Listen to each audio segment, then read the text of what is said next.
last night, a great day for democracy, and Hillary Clinton is correct. She's going to continue on, and she actually still has the higher probability than Bernie does of winning the election. The caveat I'd put on that, and I really kind of got this talking to Chris Matthews on Monday. The caveat I'd put on that is that I think a lot of the people who are suggesting, including kind of the Nate Silvers of the world, the folks who are just looking at the numbers and are suggesting that Hillary's got this locked up, or that Bernie would have a problem in a general election being a democratic socialist.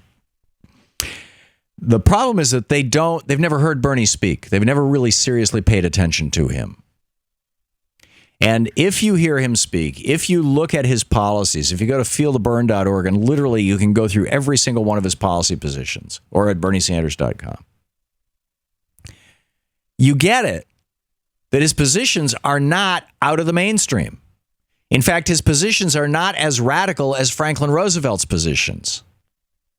His positions are more like Dwight Eisenhower, which in the day was considered moderate Republican.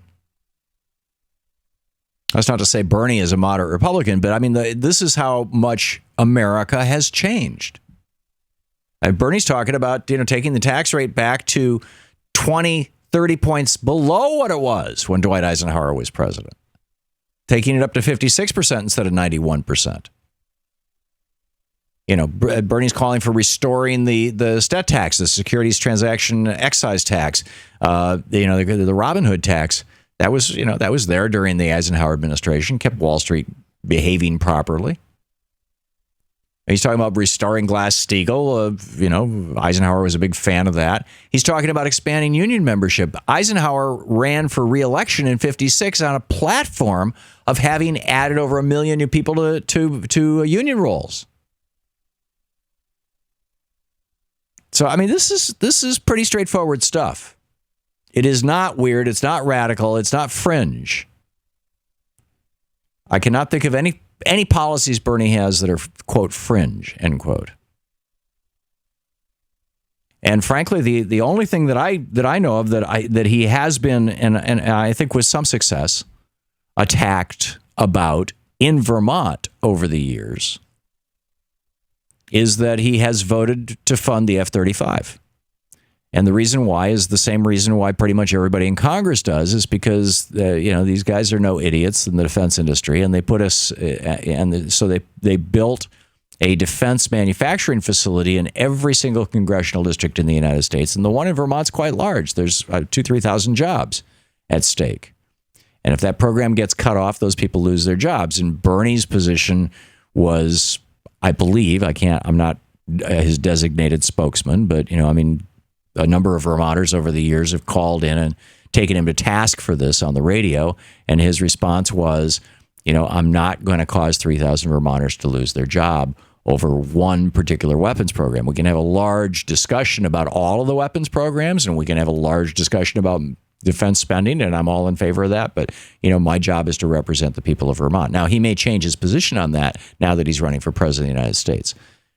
And that would be a perfectly reasonable thing. But that's, and that was one of the hits, by the way, yesterday, right? I said, once Bill Clinton said, release the Kraken, boom, instantly what appears over at the Daily Beast?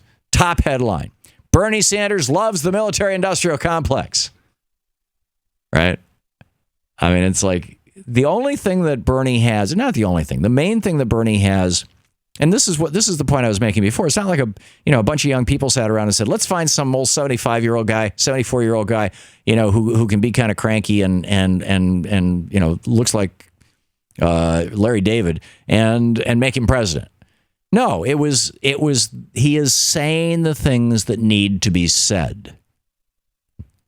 Not just the things that people want to hear, the things that we need to hear, because they're the things that our country needs. So, when I saw that, these 3 in a row over at the Daily Beast, it was hysterical. And then, of course, hitman David Brock was on CNN saying, well, anybody from a neighboring state automatically has a 15-point advantage going into an election, which tells me that their internal polling was showing that Hillary was going to lose by around 15 points. so that if he could set that expectation, she could say, see, I lost by the margin that you expect to lose when you run against somebody from an adjacent state. And instead, it was a much larger margin. In fact, I think it was the largest margin in history. To watch more clips from our programs, hit the Watch More Videos button over here. And please be sure to hit the handy-dandy subscribe button so you'll always be up to date. Tag, you're it.